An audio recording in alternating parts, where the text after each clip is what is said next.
पहली वाणी सुनी। वो पहली वाणी क्या है? Yes, hallelujah. प्रभु के साथ वाणी जो प्रभु ने अंतिम समय में कहा ना, उसकी व्याख्या बहुत गहरी है। हालेलुया, उसकी व्याख्या बहुत गहरी है। आइए हम इस पहले वाणी की व्याख्या करते हैं। क्या किया प्रभु ने? उस क्रूस में लटके हुए दशा में भी सारे अपराधियों को क्या कर दिया?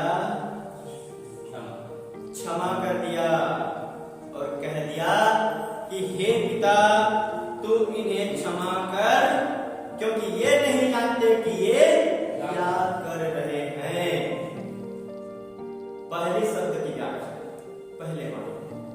मेरे भाइयों, आप इस सात वाणियों की व्याख्या करोगे ना तो उन्हीं की परंतु हम कुछ शब्दों में प्रभु यीशु मसीह के क्रूस की पहले वाणी की व्याख्या हम समझेंगे। मेरे भाइयों और मेरे बहनों, इस व्याख्या को प्रभु ने बहुत जगह कर रखा, बहुत जगह किया। आप मेरे साथ निकालिए पहली बात, पहली एक शिक्षा और हमने क्या किया? मत्ती 6 का 14 और 15। मत्ती 6, 14 और 15।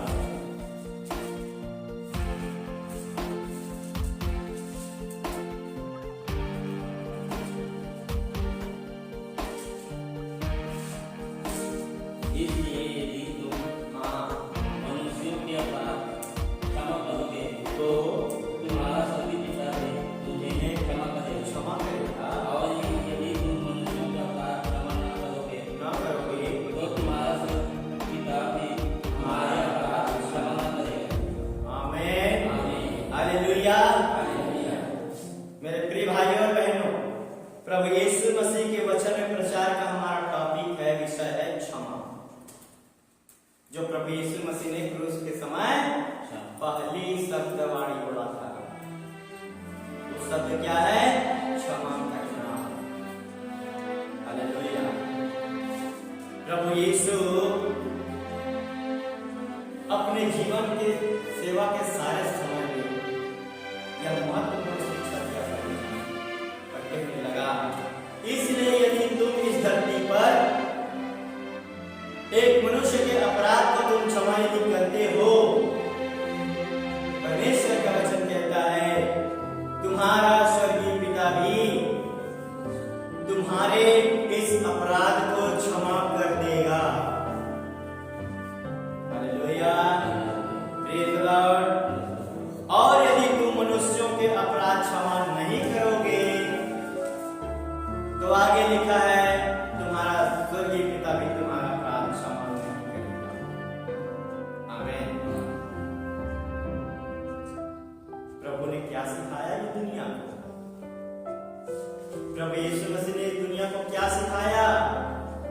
यदि तुम अपने इस शरीर के जीवित रहने की दशा में तुम अपने भाइयों, बहनों, रिश्तेदारों की जितने भी तुम्हारे विरुद्ध अपराध करते हैं, यदि तुम उनका अपराध क्षमा करोगे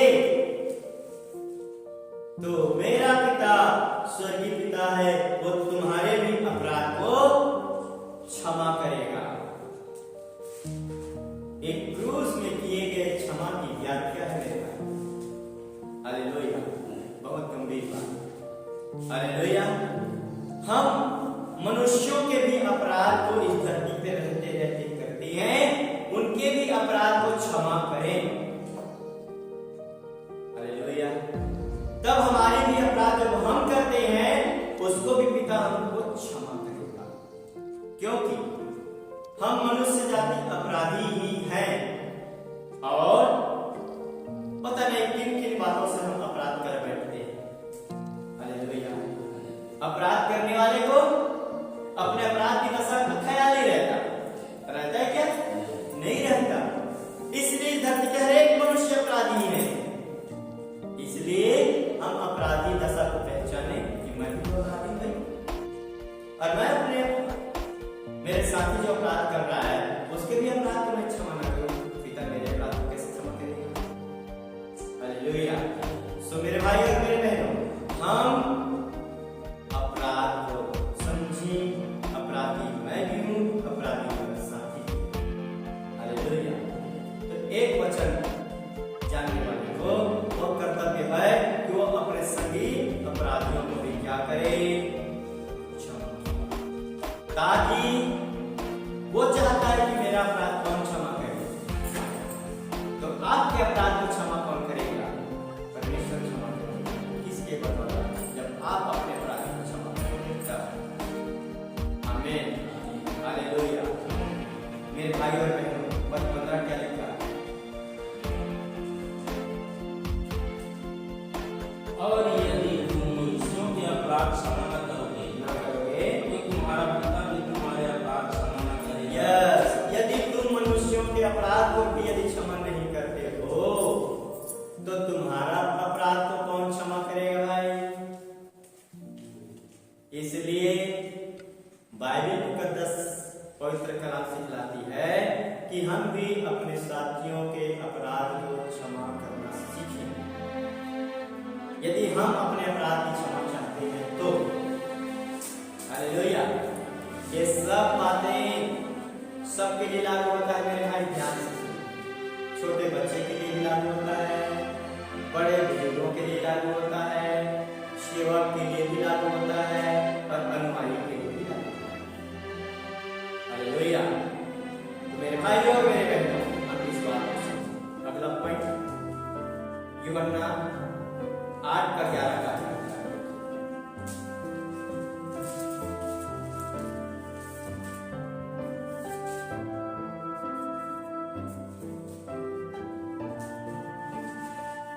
यूहन्ना 8:11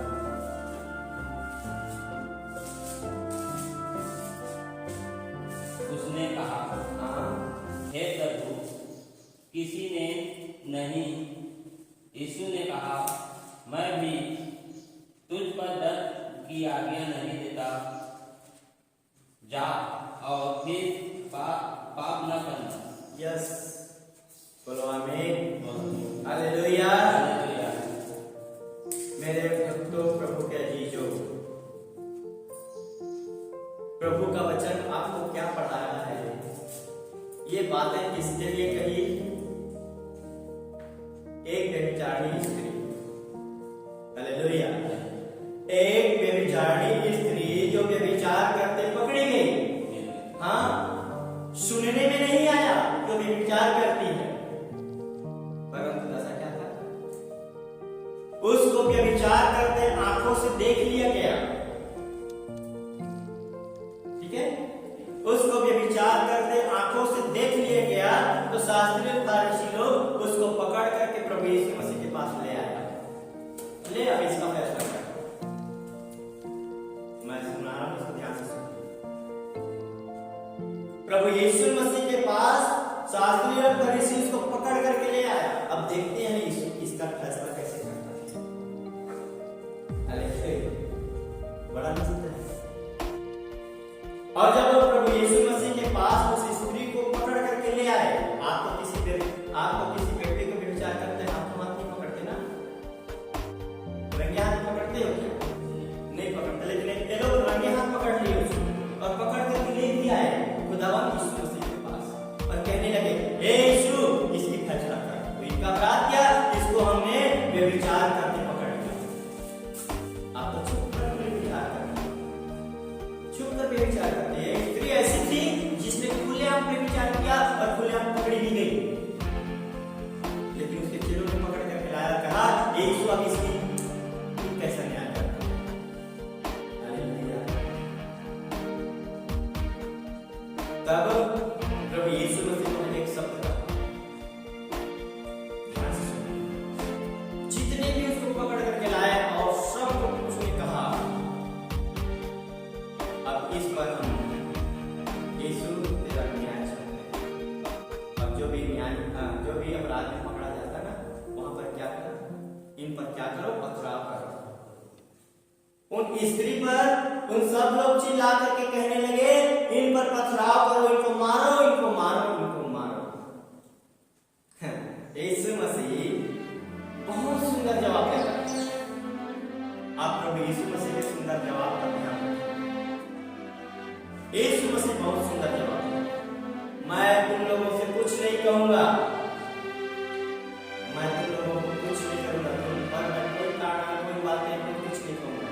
लेकिन तुम मेरा एक सवाल का जवाब दे दो। तुम सब जितना इसको पकड़ करके लाए हो अच्छा किया, मैं खुश हूं, लेकिन तुम्हारे लिए एक सवाल है मेरी ओर से। मेरे एक सवाल का उत्तर देना आपके लिए यही है। सुनिए जरा, यीशु ने कहा तुम में से कोई यदि निरपराध हो, जिंदगी के किसी पल में तुम लोगों में से कोई यदि कोई अपराध नहीं किए हो, है ना? हाँ, मतलब उसका कहने का मतलब ये था यदि तुमने अपराध किया है तो ना मारो, नहीं किया हो तो मारो। हाँ, अपराध नहीं किया हो ना तो मारो, और अपराध किए हो तो मत मारो, ये प्रभु का कहना था। ठीक है, इस बात को आप गंभीरता से समझिएगा। यदि तुम में से कोई अपराध नहीं किए हो तो मैं तुझे इजाजत देता हूं इस स्त्री पर पथराव कर दो। यदि तुम में से कोई भी किसी पल में यदि अपराध किए हो तो पत्थर मत मारो। हालेलुया, बहुत सुंदर। जब यीशु मसीह के जवाब को सुना तो लोग क्या किए पता है आपको? सब के सब सिर ऐसे झुक गए, बाप रे क्या हो गया, और सब के सब सिर झुकाए, सब पानी पानी हो गए, और सब का हाथ ठंडा पड़ गया, और सब के हाथ से पत्थर गिर गए, और सब भाग गए। Hallelujah, hallelujah. प्रभु ऐसा चेतावनी लोगों को देता है। उसने उन पर डंडा नहीं चलाया, उन पर कोई बाड़ा नहीं बांधी। हम कैसे बाड़ा बांधते हैं, देखिए प्रभु यीशु कैसे बाड़ा बांधता है, सीखिए इस वचन से प्रभु कैसे बांधता है। प्रभु यीशु ने कह दिया, उनको ठक से समझ में आ गया, क्योंकि उनके दिमाग में असाध्य रोग लगा था।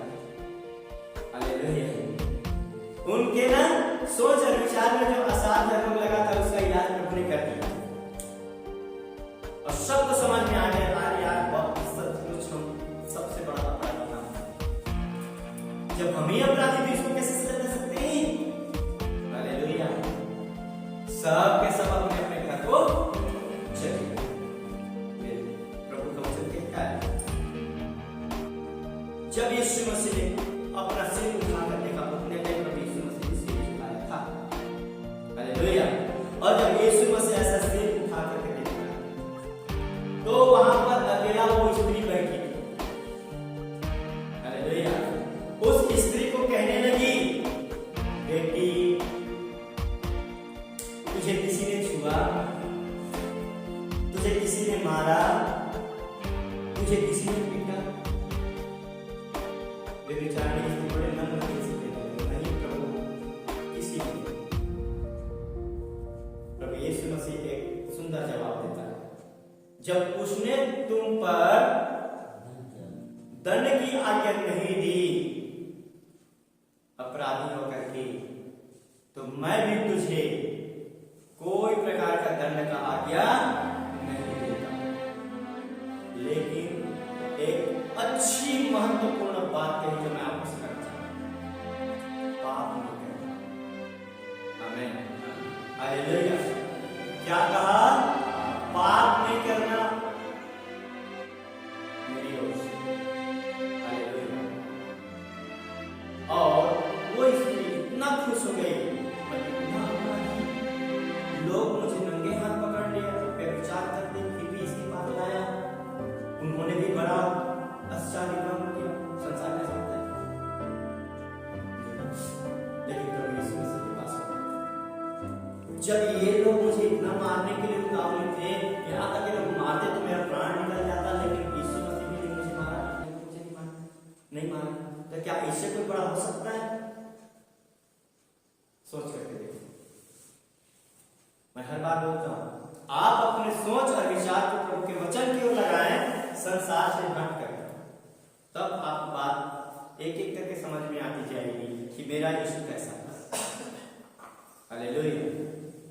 वो अपराध पर दंड नहीं चलाता, अपराधियों पर तलवार नहीं चलाता, परंतु एक वक्त देता है कि तेरा अपराध तेरे जीवन से निकल जाए। आमीन, हालेलुया। एक वक्त देता है हर एक इंसान को, चाहे आप कितने भी गहराई अपराध में डूब जाओ, लेकिन एक वक्त प्रभु देता है, बेटा और बेटी को इस जगह से निकल, और आज से इस जगह पे और ऐसा नहीं करने का। आमीन, हालेलुया। ये क्षमा प्रभु यीशु मसीह ने उस व्यभिचारी स्त्री के लिए किया। हालेलुया। उसने उस पर दंड की आज्ञा नहीं डाली। हालेलुया। सो मेरे भाइयों और मेरे बहनों, परमेश्वर के वचन का ज्ञान यह हमें सिखाता है कि हम भी परमेश्वर की तरह क्षमा करने योग्य हैं। हालेलुया। और जो उसने सिखाया, इतने बड़े व्यभिचारी को भी उसने अपराध न करने की आज्ञा देते हुए उस पर छड़ी नहीं चलाया।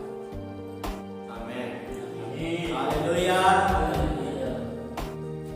मेरे भाइयों, अगला पद पढ़िएगा, यशायाह 43 का 25 पद। मैं बड़ी हूँ जो अपने नाम के निमित्त तेरे अपराधों को मिटा देता हूँ, तेरे अपराधों को मिटा देता हूँ, और तेरे पापों का स्मरण न करूँगा, और मैं तेरे पापों का स्मरण नहीं करूँगा। प्रभु यीशु मसीह ने आपके पापों को, अपराधों को मिटा दिया है ना, तो उसे स्मरण नहीं करता। कब नहीं करता पता है ना? जब दोबारा आप उस पाप में नहीं जाते।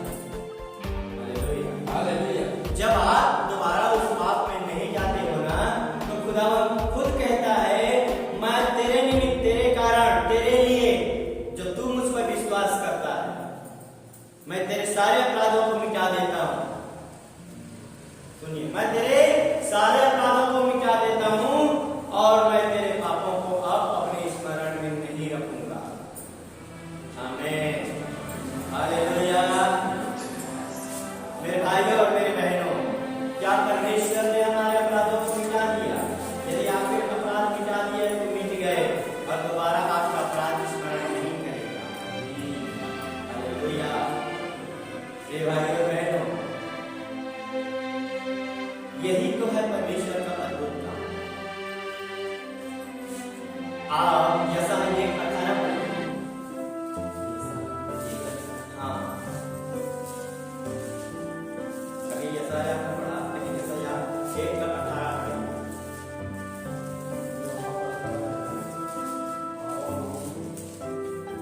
जोर से पढ़िए। आपस में हाँ, विवाद की बात करें, यस। तुम्हारे पाप चाहे लाल रंग के हों, तुम्हारे पाप चाहे लाल रंग के हो, तो भी वे हिम के समान उजले हो जाएंगे, तो भी वे हिम माने बर्फ के समान उजले हो जाएंगे। और चाहे अर्गवानी रंग के हों, हाँ, चाहे अर्गवानी रंग के हो, तो भी वे उनके समान श्वेत हो जाएंगे, तो भी उनके समान श्वेत हो जाएंगे। आगे पर हाँ, 19। यदि तुम आज्ञाकारी होकर मेरी मान लो, तो इस देश के उत्तम उत्तम पदार्थ खाओ, तो तुम इस देश के उत्तम से उत्तम पदार्थ खाने पाओगे। और यदि तुम न मानो, और यदि तुम नहीं मानोगे तो, और बलवा करो, और यदि बलवा करो, ठिठाई करो, तो तलवार से मारे जाओगे, तो तलवार से मारे भी जाओगे। यहोवा का ये वचन है। यस, यही वचन है। आमीन। देखिए, आपका अपराध चाहे लाल रंग के हो, आपका अपराध इस धरती के चाहे जिस किसी प्रकार के क्यों ना हो, इसका मतलब यही है। प्रभु का वचन कहता है, जैसे तुम हिम बर्फ को जानते हो, बर्फ कितना सफेद होता है, मैं उसी की तरह तुम्हारे जीवन को सफेद पवित्र कर दूंगा। आमीन। और यदि तेरा अपराध अर्गवानी रंग के हो, हालेलुया, तो भी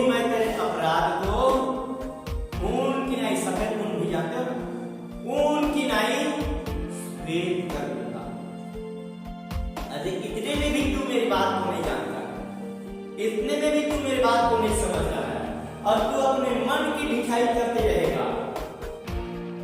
तू मेरी बात को मानोगे तो इस संसार के जितने मीठे मीठे पदार्थ है उस सब का आनंद तुझे मिलेगा। आमीन।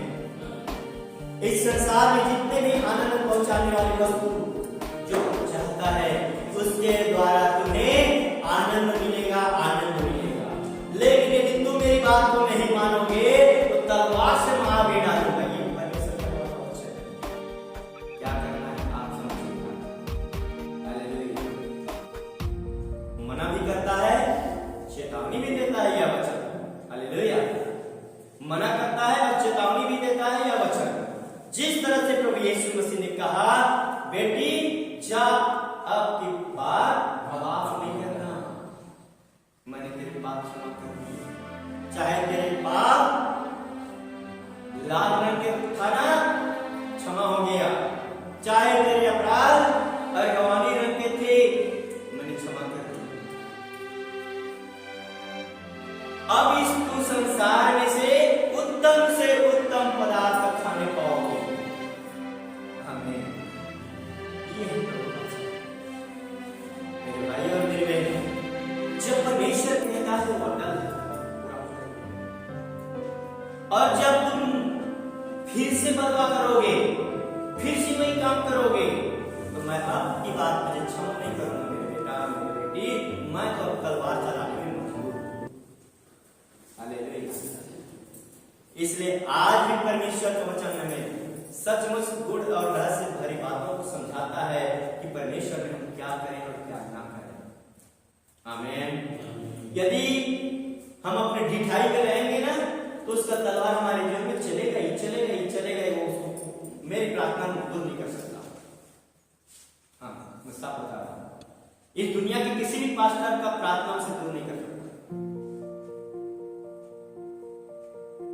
केवल आपका पश्चाताप और आपका मन फिराव उस तलवार को देगा। आमीन। मेरे भाई और मेरे बहन, परमेश्वर की तलवार चलेगा ना, उसे कोई नहीं रोक सकता, इस दुनिया का कोई भी नहीं। हालेलुया। इसलिए उसके तलवार के धार से बचे। आमीन। हालेलुया। प्रिय भाइयों और बहनों, मत्ती 5:6 वचन पढ़िए।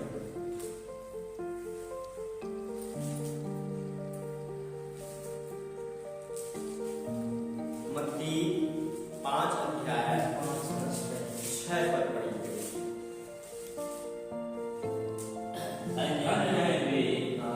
जो धार्मिकता के भूखे और प्यासे हैं, क्योंकि वे तृप्त किए जाएंगे।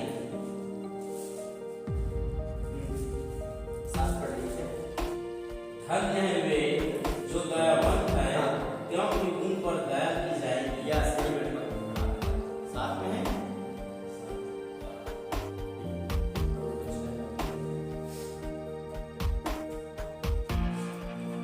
हालेलुया।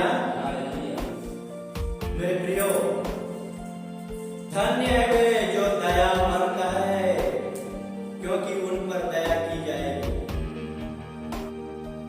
एक विश्वासी मनुष्य अपने दुख की घड़ी में क्या करता है पता है? हे परमेश्वर, तू मेरी प्रार्थना को क्यों नहीं सुनता? तू मुझ पर दया क्यों नहीं कर रहा है? यदि परमेश्वर आप पर दया नहीं कर रहा है, उसका कारण क्या है? ये आपने भी किसी पर दया नहीं, आपने भी किसी पर दया नहीं की। ये उत्तर बता रहा है परमेश्वर का वचन। तुमने किसी पर दया नहीं की तो फिर तू किसी से दया चाहता है? बताओ।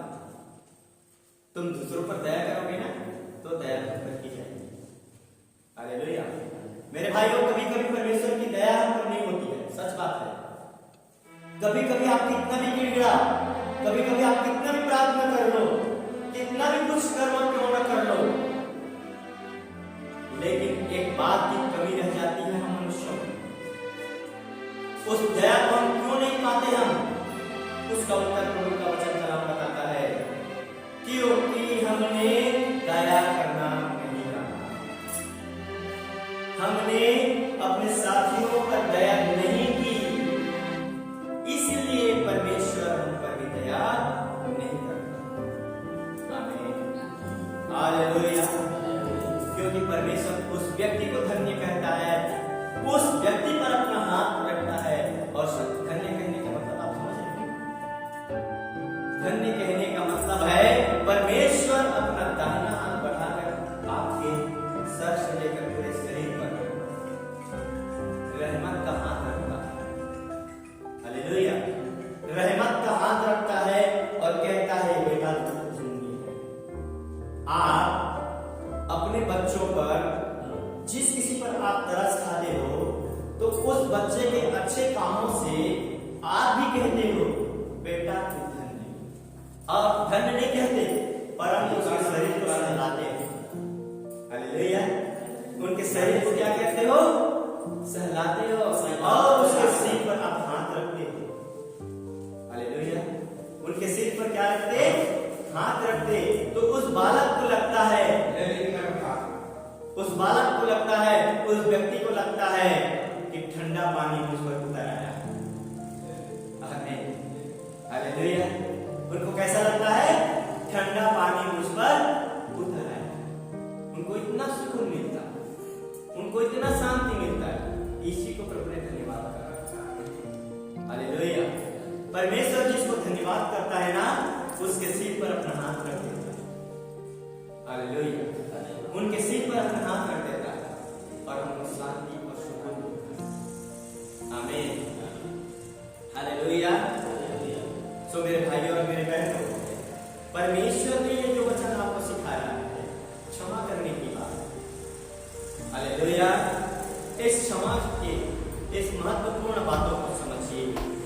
हम यदि परमेश्वर से धन्यवाद का पात्र बनना चाहते हैं, तो परमेश्वर में, प्रभु यीशु मसीह में हम भी एक दूसरे के अपराध पर दया करें, उन्हें क्षमा करें, और क्षमा की बदौलत हमें भी क्षमा मिले। आमीन, हालेलुया। प्रिय भाइयों और बहनों, परमेश्वर आगे और इस क्षमा के बारे में चर्चा करता है। मेरे पास भी समय बहुत है, पर समय के अनुसार ही बोलूंगा। और आप इब्रानियों 8:12 पढ़ें।